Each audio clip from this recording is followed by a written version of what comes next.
어떤 경우에도 하나님은 살아계신다. 이 사실 하나를 그냥 믿으시면 됩니다. 초대교회가 그 어마어마한 유대의 바리새 사상, 그리고 그리스 철학, 로마의 군사력, 이걸 다 이겼어요. 그 힘이 뭐냐? 예수 그리스도, 그분이 우리의 구원자가 되셨다. 그리고 그분은 사망 권세와 사단의 권세를 다 깨뜨리고 부활하셨다. 그 사실을 믿는 믿음 가지고, 그분이 주신 약속 가지고 모든 것을 이겼습니다. 옛날이나 지금이나 이 땅의 문제는 한 가지입니다. 복음만이 답인데 복음 아닌 것을 답이라고 하는 것, 그것이 이 땅의 문제입니다. 사실은 사람들의 그 생각이 문제입니다. 세상에 어떤 혼란이 오고 어떤 위기가 와도 그랬어요. 정말 교회만 복음을 바르게 말하고 있다, 그러면 참 소망이 있습니다. 그런데 전 세계에 지금 문제가 왔어요. 왜 그럴까요? 어떤 경우에도 복음만은 지켜야 될 교회가 복음을 놓쳤습니다. 정말 교회의 사명인 복음을 지키고 증거해야 될 본질을 상실했습니다. 이것 때문에 문제가 왔습니다. 예수가 그리스도라고 하는 이 복음의 본질을 모르면요, 우리는 아무리 신앙생활을 아름답게 해도 믿음의 본질을 잃어버리시게 됩니다. 그 사람이 아무리 열심히 기도해도 그 기도는 잘못된 기도입니다. 그 사람이 사람을 교회에 데려온다 할지라도 잘못된 전도입니다. 어떤 응답을 받는다고 할지라도 그것은 잘못된 삶일 수밖에 없습니다. 복음만이 답이기 때문에 그렇습니다. 그런데 이 복음은 어려운 것이 아니고 너무나 쉽고 간단한 겁니다. 그 내용이 뭡지요? 내일 모레면 우리 성탄을 맞습니다마는 예수님의 탄생, 예수님의 죽으심, 그리고 예수님의 부활, 예수님의 성천, 예수님의 재림, 이게 복음의 내용이에요. 거기에 구원이 있고, 거기에 승리가 있고, 거기에 언약이 있고, 거기에 우리의 미래가 있는 겁니다. 그래서 복음의 내용을, 다시 말하면 예수가 그리스도라고 하는 이 사실을 정확히 알면 알수록, 바르게 알면 알수록, 깊이 알면 알수록 우리는 승리하게 되는 겁니다. 바꾸어 말하면 예수님이 왜 이 땅에 오셔야 되는지 그 이유를 아는 사람이 응답을 받는 겁니다. 왜 예수님이 만왕의 왕으로 오셨는데 고난 당하셔야 됩니까? 왜 죽으셔야 됐습니까? 그걸 아는 것이 믿음이에요. 그리고 예수님의 부활의 의미가 뭐냐? 예수님이 왜 성천하셔야 되고 왜 재림하셔야 되느냐? 그것을 정확히 아는 사람이 오직 복음의 증인이 될 수 있습니다. 그래서 이 복음을 정확하게 아는 사람은 절대 흔들리지 않습니다. 십자가에서 모든 문제를 해결하시고 부활하신 그 주님은 지금 성령으로 나와 함께 계시기 때문에 그렇습니다. 이 세 가지, 모든 문제를 그리스도께서 해결하셨고 그분이 부활하셨고 지금 성령으로 나와 함께 하신다. 그 사람의 인생은, 그 여정은 세계 복음화에 맞춰질 수밖에 없는 겁니다. 그 미래는 주님의 재림의 시간표에 맞춰질 수밖에 없는 겁니다. 그래서 여러분이 정말 복음이라고 하는 이 하나님의 영원한 언약을 붙잡고 있다면 절대로 흔들릴 이유가 없는 겁니다. 초대교회 성도들이 이것 하나 붙잡고 승리했어요. 그럼 예수님의 부활은, 옛날에 저는요, 어떻게 사람이 부활할까? 그걸 믿기 위해서 막 노력을 했어요. 이해하기 위해서. 이해가 안 돼요. 그래서 하나님께 기도하기를, 하나님 믿어지게 해주십시오. 몸부림을 쳤어요. 아닙니다. 여러분에게 예수님의 부활이 뭐와 연결되면 되느냐? 임마누엘과 연결되면 돼요. 부활하신 주님이 성령으로 지금 나와 함께 하시죠. 그런데 그분은 단순히 우리가 생각하는 대로 어떤 형상 예수님의 그 그림에 있는 처럼 그 형상으로 함께하는 게 아니고 하늘과 땅의 모든 권세를 가지고 나와 함께 하시는 겁니다. 그래서 이 복음을 정확하게 하는 사람은 증인이 되는 겁니다. 왜요? 하늘과 땅의 모든 권세라는 그분이 내 안에 나와 함께 하시면서 증인이 되게 하시는 겁니다. 이게 우리가 붙잡아야 될 영원한 언약이요, 이 시대에 하나님 우리가 원하시는 언약입니다. 그런데 오늘 성경에 보니까요, 마리아를 비롯한 제자들 예수님의 부활에 대해서 알지 못하더라 그랬어요. 이게 문제입니다. 예수님의 부활에 대해서 이해가 안 된 겁니다. 그래서 어떡합니까? 불신앙에 빠졌어요. 오늘 1절에 보니까 안식 후 첫날 일찍이 아직 어두울 때에 막달라 마리아가 무덤에 왔습니다. 마리아가 새벽에 예수님의 무덤에 온 것은 믿음이 좋았을까요? 아니에요. 믿음이 좋다는 말은 예수님의 말씀을 그대로 믿는 게 믿음이 좋은 건데, 예수님이 뭐라고 했습니까? 부활할 것을 말씀하셨어요. 그리고 어디서 만나기로 했냐? 갈릴리에서 만나기로 했어요. 그렇다면 사실 무덤에 올 필요가 없는 겁니다. 마태복음 26장 32절에 보니까 내가 살아난 후에 너희보다 먼저 갈릴리로 가리라 그랬어요. 그래서 예수님의 부활을 진짜 믿었다면, 정말 마리아가 믿음이 좋은 사람이었다면 무덤에 갈 것이 아니라 갈릴리로 가야 됐어요. 그런데 무덤에 갔습니다. 왜 그럴까요? 믿지를 못한 거예요. 이 마리아가 끝까지 요구하는 게 뭐지요? 사람들이 예수님의 시신을 옮겼다. 동산지기에 하는 말이 뭡니까? 당신이 옮겼거든 돌려달라고 하잖아요. 다시 예수님의 시체를 보러 마리아가 간 겁니다. 예수님은 부활할 것이라고 여러 번 제자들에게 말씀하셨어요. 그리고 예수님은 그리스도라고 하는 증거로, 하나님이란 증거로 반드시 부활하셔야 됩니다. 그걸 모르는 거예요. 다시 말하면 예수님이 왜 오셔야 되는지, 왜 십자가에 죽으셔야 되는지 그걸 모르는 거예요. 예수님은 우리의 죄를 대속하기 위해서 죽으셔야 됩니다. 그런데 죄가 가지고 있는 권세, 사망이잖아요. 그 사망을 무기 삼고 있는 존재, 사탄이잖아요. 이 사탄이 사망을 무기 삼고 사람들을 종으로 거느리지요. 이 권세를 깨트리기 위해서는 부활하셔야 돼요. 그래서 예수님이 정말 그리스도시다, 믿음이 있었다면 무덤에 갈 필요가 없는 거지요. 그런데 얼마만큼 마리아가 무덤에 와서 한 일이 뭐지요? 슬퍼했어요. 울었어요. 나중에는 보니까 예수님이 옆에 서 계신 것도 모르고 동산지기로 할 정도로 슬퍼했어요. 베드로와 다른 제자들도 마찬가지입니다. 마리아가 먼저 보고 예수님이 무덤이 열렸다, 그러니까 막 보러 갔어요. 똑같지요. 그런데 그 결과가 뭐지요? 실망한 겁니다. 특히 누가복음 24장에 보니까 우리가 잘 아는 제자 2명은 엠마오로, 자기 고향으로 돌아갔어요. 자기들이 그렇게 믿고 소망을 가지고 따랐던 예수님이 십자가에 죽으시니까 다 틀렸구나, 고향으로 돌아가는 겁니다. 부활하신 주님께서 그 길에 동행하시는데도 눈이 어두워서 알아보지를 못했어요. 왜 알아보지 못합니까? 너무 실망했어. 너무 낙심이 됐어.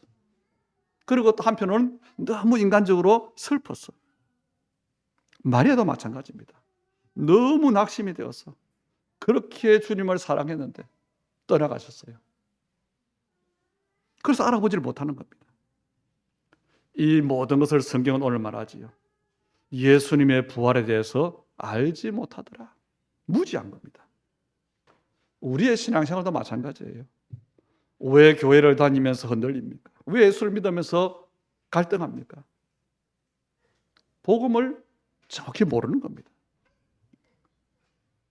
우리가 성경을 그렇게 알려고 애를 쓰는데 왜 어렵습니까?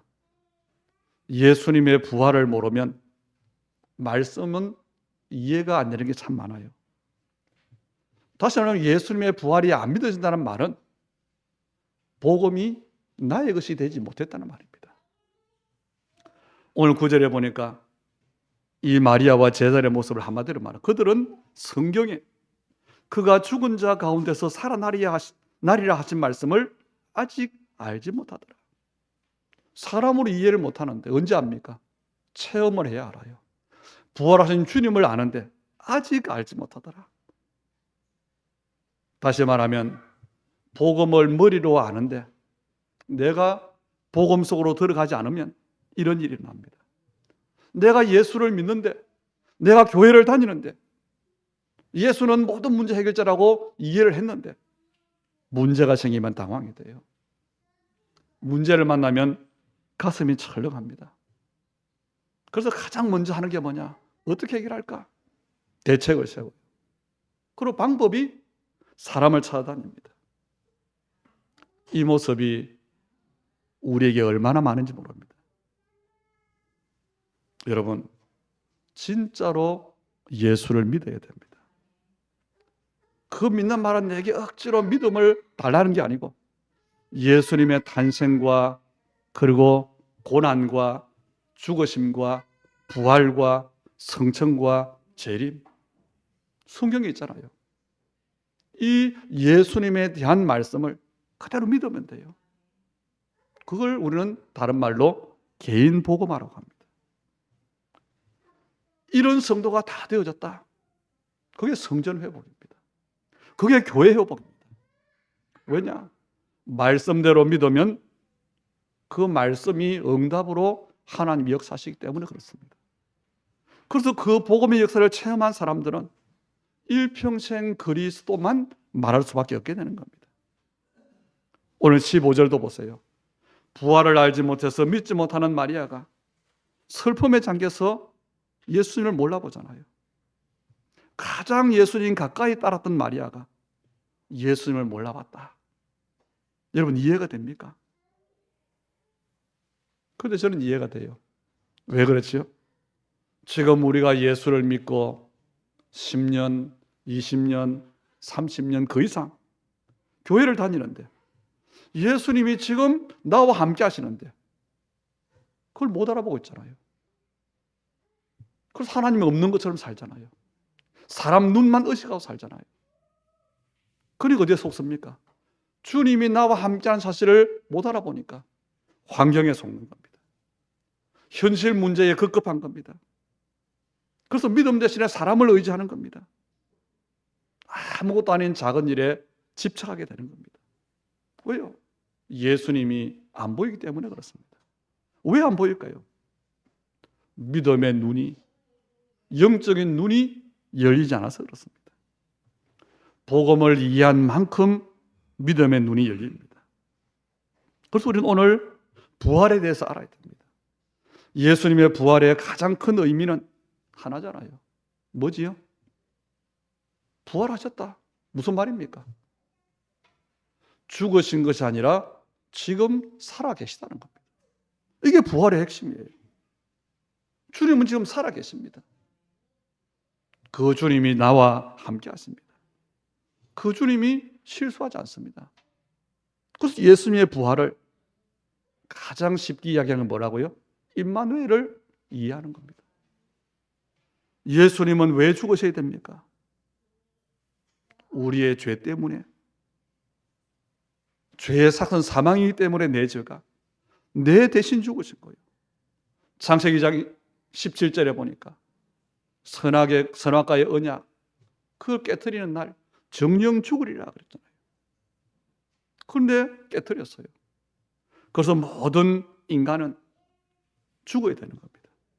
반드시 죽어야 되는 우리를 대신해서 주님이 대신 죽으신 겁니다.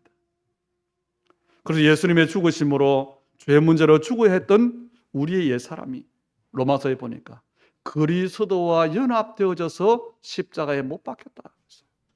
우리의 옛사람이 죽은 겁니다. 그리고 예수님은 사단의 권세, 사망의 권세를 이겼다. 그 증거로 부활하셔야 돼요. 우리가 그 예수님의 부활과 또 연합된 겁니다. 그래서 우리가 아담의 후손에서 하나님의 자녀로 거듭난 겁니다. 그것을 고린도후서 5장 17절은 새로운 피조물이라 그랬어요. 이게 우리가 받은 구원입니다. 이게 얼마나 큰 건지요. 제가 새벽 예배 때 그런 이야기를 드렸어요. 전 세계에 본 지진 같은 일이 일어나고 전쟁도 일어나고 그때 세계에서 막 나라 사람들이 구조하러 가잖아요. 땅 속에 묻혀 있다가 10며칠 만에 구조된 사람 감사하잖아요. 그 구원과 예수님을 믿고 내가 구원받은 것과 어떤 것이 더 가치가 있겠습니까? 그런데 누가 더 감사하고 감격하지요? 이걸 우리는 복음을 모른다는 겁니다. 로마서 8장 1절로 2절에 보니까요. 예수 그리스도를 고백하고 믿는 우리에게는 그리스도와 예수 안에 있는 생명의 성령의 법이 죄와 사망의 법에서 해방시켰다 그랬어요. 다시 말하면 멸망받을 수밖에 없는 아담의 족보에서 그리스도 예수의 족보로 영생하는 족보로 바뀌었다는 겁니다. 우리가 왜 교회가 또 우리 주님의 교회 강단이 오직 예수를 말합니까? 종교를 가지고는 절대로 이 족보가 안 바뀌어요. 멸망의 족보가. 선행을 해서는 절대로 신분이 안 바뀝니다. 종교가 좋은 걸 말합니다. 영적인 걸 말합니다. 그런데 종교가 우리를 변화시키는, 사람을 변화시키는 것은 개과천선하는 정도예요. 악한 것 버리고 선하게 되는 것, 껍데기가 바뀌는 겁니다. 영적 족보는 바뀌지 않습니다. 그래서 종교를 가지고 변화된 사람, 그 사람이 선한 사람이 되고 착한 사람이 되고 선한 일을 행하는 사람이 되는데, 그런데 그 사람은 영적으로는 여전히 사탄에게 붙잡혀 있는 겁니다. 아무리 착한 사람이 되고 훌륭한 사람이 돼도 아담의 족보 속에 있는 겁니다. 마귀의 자녀로 사는 겁니다. 그걸 여러분이 아셔야 돼요. 고린도전서 15장 20절에 보니까 예수님의 부활을 때문에 우리도 부활할 수 있습니다. 그래서 예수의 부활을 잠자던 자들의 첫 열매가 됐다 그랬어요. 첫 열매. 나무를 심어놓고 첫 열매가 열리면 그걸로 끝나는 게 아니잖아요. 그 다음에 또 그 다음에 두 번째 열매, 세 번째 열매 열리는 것처럼 이 말씀은 예수 그리스도 안에 있는 모든 사람들도 예수님처럼 부활할 것이다. 그 말을 하는 겁니다. 그리고 지금 주님은, 부활하신 주님은 믿는 사람에게 성령으로 내주하십니다. 그리고 인도하십니다. 그리고 임마누엘로 동행하십니다. 죄와 지옥과 사단과 사망의 곳을 깨뜨린 주님께서 구원받은 여러분과 함께하기 때문에, 그래서 여러분은 궁극적으로 중간에 일어나는 일들이 있을 수 있지만 궁극적으로 승리하게 되어 있는 겁니다. 보장이 되어 있는 거예요. 진짜 승리가 뭐겠습니까? 죄와 사망 권세를 이기는 겁니다. 마귀와 지옥 권세를 이기는 것이 진짜 승리입니다. 그래서 하나님의 자녀는 절대로 망하지 않는다는 겁니다. 망한 것처럼 보이지만 망하지 않습니다. 망한 게 아닙니다. 요한복음 15장 57절 58절에 보니까 사망한 너희 승리가 어디 있느냐? 사망한 내가 쏘는 것이 어디 있느냐? 그랬어요. 그리고 말씀합니다. 사망에 쏘는 것은 죄요. 죄의 권능은 율법이라 그랬어요. 무슨 말입니까? 죄 문제가 해결되지 않는 사람에게는 여전히 사망이 왕노릇한다는 겁니다. 그런데 십자가에서 대신 죽으시고 부활하심으로 모든 죄와 사망 권세를 이기신 예수를 나의 주로 믿는 사람에게는 이 사망이 이길 수 없는 겁니다. 왜요? 죄의 기준이 율법이에요. 율법은 하나님의 완전한 법이라고 했습니다. 그래서 하나님의 법으로 볼 때 이 땅에 죄인 아닌 사람은 단 한 사람도 없습니다. 그런데 예수님은 우리 사람이 절대로 지킬 수 없는 율법을 대신 죽으심으로 완성하셨어요. 그래서 예수 믿는 사람은 그리스도와 연합됐기 때문에 율법이 더 이상 우리를 어떻게 할 수 없는 겁니다. 그래서 예수님의 죽으심과 부활은 죄와 사망의 문제를 완전히 해결하신 겁니다. 그래서 바울은요, 이런 말씀합니다. 우리 주 예수 그리스도로 말미암아 우리에게 승리를 주신 하나님께 감사하노니 그러므로 내 사랑하는 형제들아 견실하며 흔들리지 말고 항상 주의 일에 힘쓰는 자들이 되라.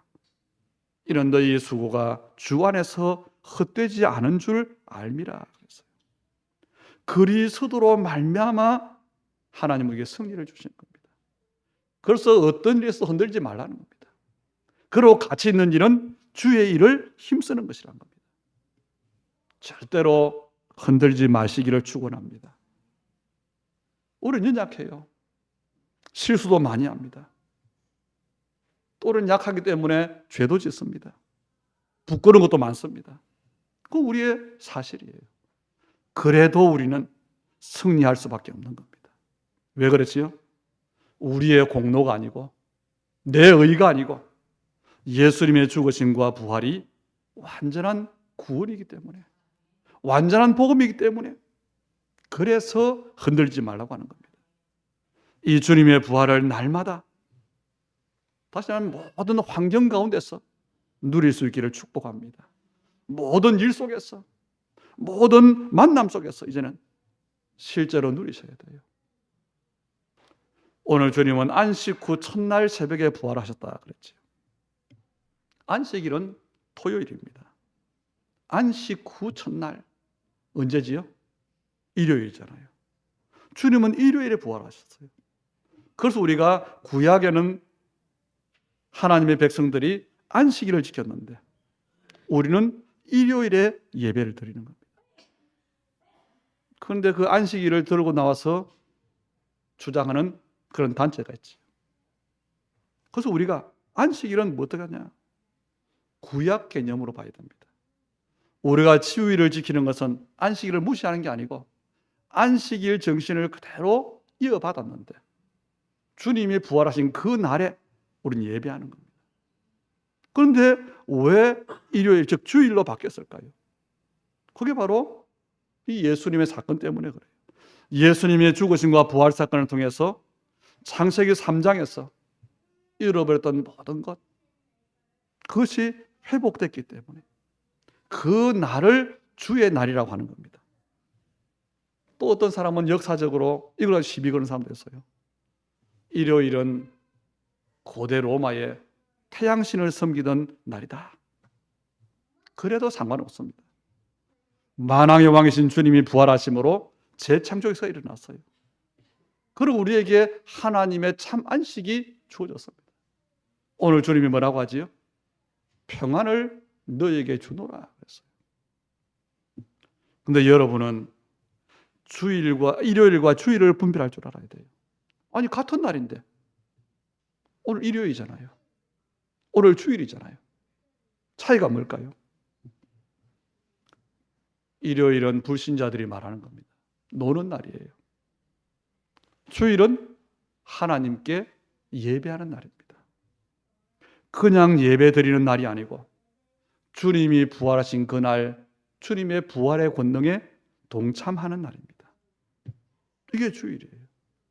그래서 다시 말하면 여러분이 예배에 교회에 나와서 주님의 재창조의 축복을 최고로 누리는 날이 언제냐? 그게 주일입니다. 나를 구원하신 주님의 사랑에 감사해서 내가 예배하는 날, 그게 주일이에요. 이게 참된 안식입니다. 나는 너무 피곤하니까 교회 가지 말고 집에서 누워서 좀 쉬어야 되겠다. 그게 안식인 같지요? 아닙니다. 주님의 재창조의 축복을 누리는 것이 예배예요. 주님의 사랑에 감사해서 예배하는 것, 거기에 참된 평안이 있습니다. 참된 치유가 있습니다. 그래서 참된 안식은요, 노는 게 안식이 아니에요. 주님의 기쁨, 주님의 감격, 거기에 동참하는 것이 그게 안식입니다. 그래서 그리스도라고 하는 이 복음과 하나님 나라라고 하는 언약을 붙잡고 우리가 바울의 말 주의 일을 힘쓰면 계속 힘이 나는 겁니다. 그 사람은 계속 예배가 기대가 되는 겁니다. 그 사람은 계속 응답이 따라오는 겁니다. 이것이 정상적인 신앙생활입니다. 부활하신 주님은 어제나 오늘이나 영원토록 동일하십니다. 그 주님을 날마다 임마누엘로 내 삶 속에 누리는 것이 그게 우리의 신앙생활이에요. 그게 신앙생활의 누림입니다. 그게 삶의 누림입니다. 오늘 이 19절에 그랬고 21절에 그랬지요. 너희에게 평안이 있을지어다. 그런데 제자들의 모습이 어떻지요? 제자들은 유대인들을 두려워하여 모인 곳에 문을 닫고 쉽게 말하면 숨어 있는 겁니다. 떨고 있는 겁니다. 능력을 행하던 주님이 떠나가셨기 때문에 낙심하고 있는 겁니다. 슬퍼하고 있는 겁니다. 소망이 끊어졌기 때문에 그렇습니다. 그런 제자들에게 부활하신 주님이 문도 열지 않고 시공간을 초월해서 오셔서 너희에게 평강이 있을지어다. 이 말은요, 평안해라, 평안하라고 애써라고 하는 말이 아니라 선포입니다. 평강을 선언하셨어요. 이 평강이 그리스도 안에 있는 평강입니다. 부활하신 주님이 성령으로 함께 하시는데 언제까지요? 세상 끝날까지 함께 하시기 때문에 그래서 우리는 평강을 누릴 수 있는 겁니다. 그리고 주님은 부활에 대한 증거를 보여주셨어요. 20절에 보니까 칼과 창에 찔린 옆구리를 보여줍니다. 왜? 안 믿으니까. 그걸 보고 제 아들이 기뻐하지. 그리고 22절에 우리의 결론입니다. 부활하신 주님이 뭐라고 하지요? 성령을 받으라 약속하셨어요. 사도행전 1장에 보면 부활하신 주님께서 40일 동안 하나님 나라에 말씀하셨습니다. 그 하나님 나라의 말씀을 하시고 마지막으로 약속하신 게 있어요. 그게 뭐지요? 성령입니다.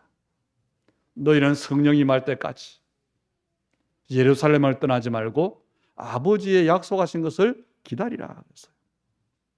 이 성령의 약속이 바로 영원한 임마누엘의 약속입니다. 오직 성령이 너희에게 임하시면 너희가 권능을 받고 주님이 함께 하십니까? 하늘과 땅의 권세를 가진 주님께서 함께 하시니까 땅 끝까지 이르러 증인이 되리라 그랬습니다. 이 성령이 바로 십자가에서 죽으시고 부활하신 그리스도의 영입니다. 이 성령께서 오순절날 역사 가운데 마가다락방에 임하셨어요. 시간표로 따지면 지금으로부터 한 2000년이 좀 더 되는 시간이지요. 그런데 2000년이 지난 오늘날까지 이 성령은 믿는 사람 가운데 내주하십니다. 그리고 인도하십니다. 그리고 역사하십니다. 다시 말하면 부활하신 주님은 지금 구원받은 여러분과 우리와 함께 하십니다. 그리고 23절에 중요한 말씀이지요. 누구의 죄든지 사하면 사여질 것이요 누구의 죄든지 그대로 두면 그대로 있으리라. 아니 이게 무슨 말입니까? 사람의 죄를 용서할 수 있는 권세는 하나님께만 있는 겁니다.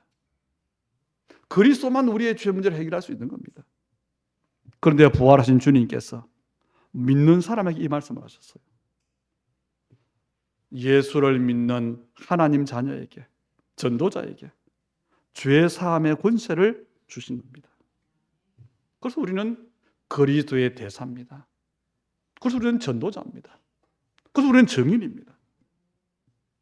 저와 여러분은 사탄에게 붙잡혀 있는 사람들에게 사탄의 권세를 꺾으신 예수 그리스도를 선포하는 그게 왕적인 삶이에요. 하나님을 만난 데 방황하는 사람들, 하나님 만나는 길을 설명하는 선지자의 삶입니다. 죄와 저주에 빠져 있는 사람들에게 거기에서 빠져나오는 길을 말해주는 제사장의 삶, 그걸 우리에게 주었어요. 베드로서 2장 9절에 보니까 너희는 왕 같은 제사장이라 그랬어요. 구원받은 여러분이, 전도자는 사실은 이 삶을 살고 있는 겁니다. 왕적인 삶, 선지자적인 삶, 재상적인 삶을 살고 있는 사람이에요. 이게 전도자의 삶입니다. 사도행 1장 8절에 주님의 약속은 바로 이 약속입니다. 이 약속이 바로 증인의 삶입니다. 오늘 여러분과 관계된 모든 것을 가지고, 문제를 가지고, 어려움을 가지고, 환경을 가지고 그리스도의 부활 속으로 들어가시면 됩니다. 거기에 하나님의 계획이 있습니다. 다시 말하면 그리스도의 부활 속으로 들어간다는 이야기는요, 내 삶을 가지고 하나님의 계획 속으로 들어가는 거예요. 다시 말하면 나는 할 수 없는데 성령의 역사 속으로 내가 들어가는 걸 말합니다. 그 속에 있으면 돼요. 그 속에 들어가는데 나는 연약하잖아요. 넘어질 수 있습니다. 마지막 때에 악이 너무 힘을 쓰기 때문에 핍박이 올 수 있습니다. 가장 최악은 죽을 수도 있지요. 그래도 괜찮아요. 그 속에 있으면. 오늘 말씀으로 우리 주님의 부활을 바르게 아는, 그리고 정말로 이 부활의 비밀 임마누엘을 누리는 전도자의 인생들이 되기를 축복합니다.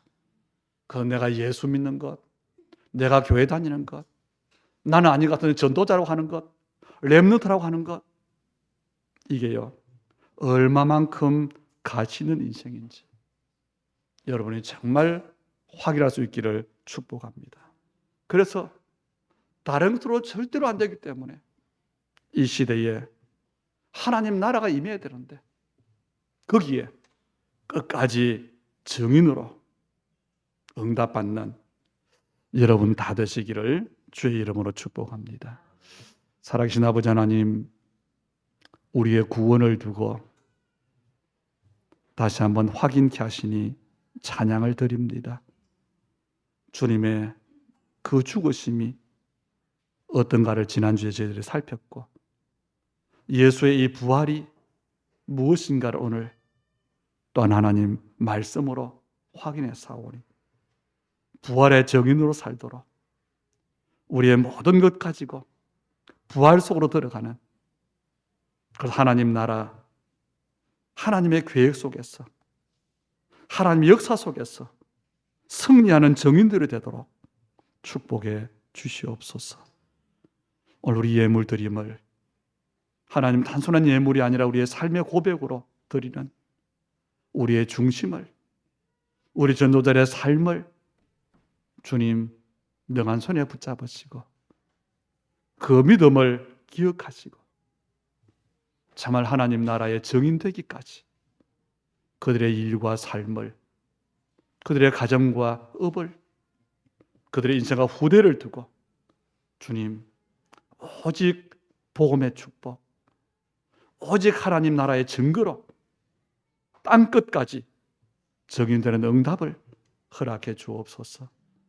개인 복음화된 우리로 참된 성전과 교회가 회복되게 하시되 새들의 언약 가진 교회로 정말 하나님 우리의 후대를 정확한 언약으로 세우는 그 하나님의 교회로, 또한 영적인 시대에 복음의 언약 가지고 묵상함으로 세상의 영적 혼란 앞에 증인되는 응답으로 우리 언약의 사람들을 축복하여 주옵소서. 특별히 우리의 삶이 세상 앞에 증거가 되도록 하나님 오직 유일성 재창조의 시간표와 하나님의 그 약속을 두고 우리 믿음의 사람들의 일을, 직업을, 산업을, 생업을 두고 축복하시되 빛의 경제의 축복으로 237 선교의 참된 정의되는 응답으로 주님 축복해 주시옵소서. 예수님 이름으로 기도하옵나이다. 아멘. 우리 자리